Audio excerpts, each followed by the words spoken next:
काला साया। यूं तो बनारस घाट अपनी खूबसूरती के लिए बहुत प्रचलित है, पर घाट के किनारे कई राज लिए बैठे हैं। ये कहानी शुरू होती है बनारस के घाट के पास बने ममता निवास से, जहां प्रिया लाल जोड़े में ममता के घर उसकी बहू बनकर आती है। आओ आओ बहू, घर को अपने पैरों से पवित्र करो। ममता घर की दहलीज पार कर ही रही होती है कि अचानक एक बहुत गंदी सी बास पूरे घर में फैल जाती है।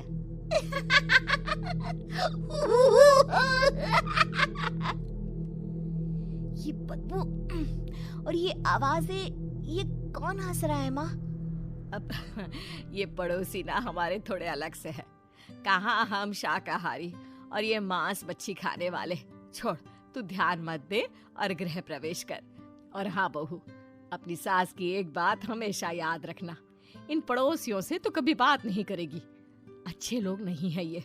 अपनी सास की ये बात मानेगी ना बेटा? हाँ माँ, जो आपकी मर्जी, मैं उनसे बात नहीं करूंगी। अगले दिन प्रिया अपनी पहली रसोई बनाने रसोई घर में जाती है। ये छोकी बात तो नाक में जा रही है। एक काम करती हूँ, खिड़की खोल देती हूँ।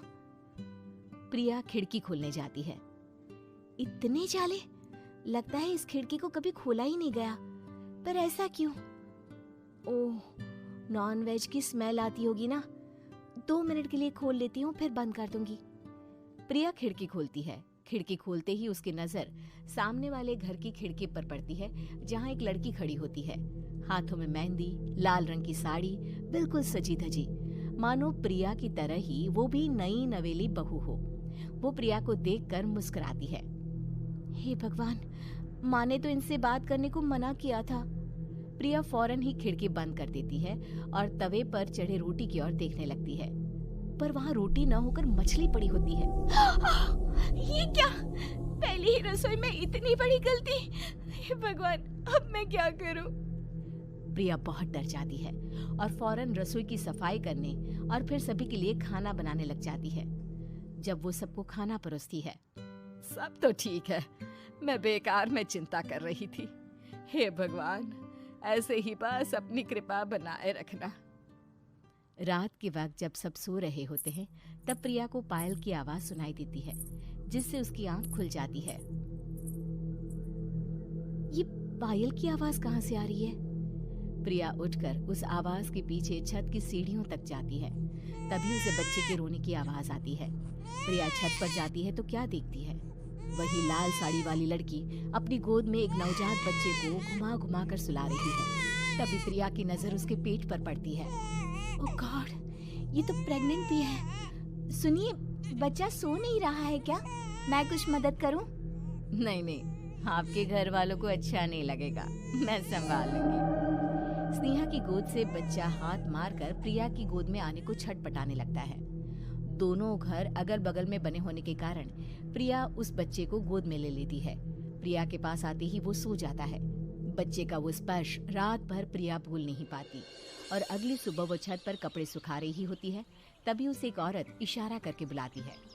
स्नेहा कह रही थी बाबू तुम्हारी गोद में आते ही सो गया। मैं गौरी, स्नेहा की माँ हूँ। बहू, घर आना, बाबू को खिला भी लेना। शाम को जब घर पर कोई नहीं रहता, बच्चे से मिलने के लिए प्रिया छिपकर अपनी पड़ोसन के घर चली जाती है और कुछ देर बच्चे को खिलाकर वापस लौट आती है। इसके कुछ दिन बाद ही प्रिया को पता चलता है कि वो माँ बनने वाली है।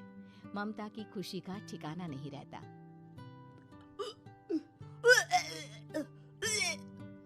माँ जी, पता नहीं क्यों उल्टी आ रही है।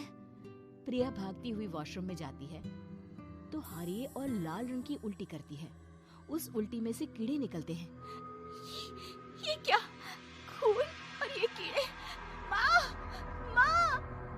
प्रिया की आवाज सुनकर ममता दौड़ कर आती है, पर बेसिन में कुछ नहीं होता। प्रिया हक्की बक्की रह जाती है। ये सब क्या हो रहा है? प्रिया घबरा जाती है और अपने कमरे में जाकर सो जाती है। डर के कारण वो इतनी थक जाती है कि उसकी आंख लग जाती है। तब उसे ऐसा लगता है उसके पेट पर मानो कोई बैठा हुआ हो। कौन हो?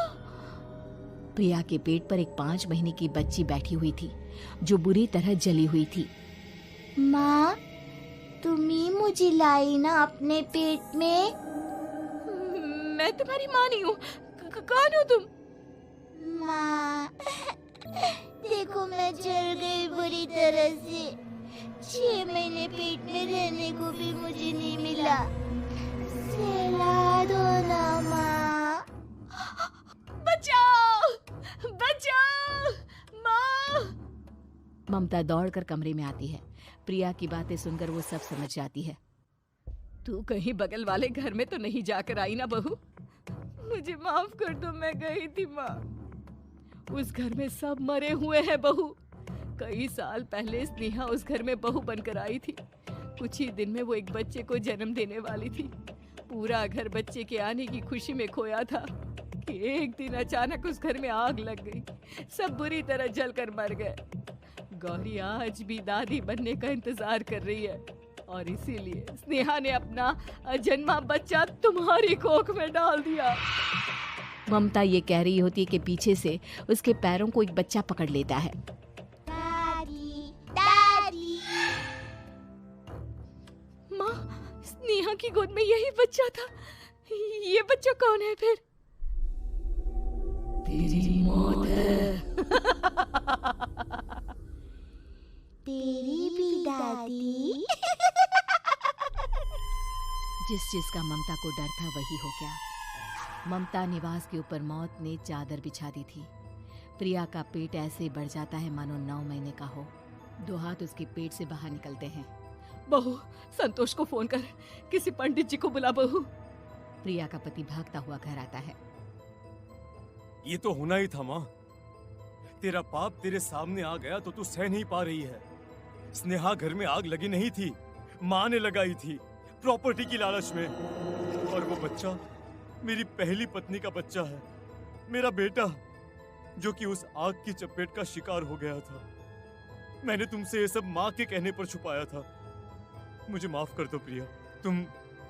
तुम अगर चाहो तो यहाँ से जा सकती हो।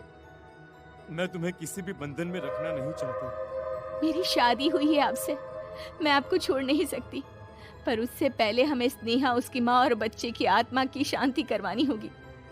संतोष और ममता गौरी के घर जाते हैं। अंदर सब कुछ जला हुआ होता है। जमीन पर जली हुई लाशें बिखरी हुई थी। ममता रो रो कर अपने करने की माफी गौरी से मांगती है।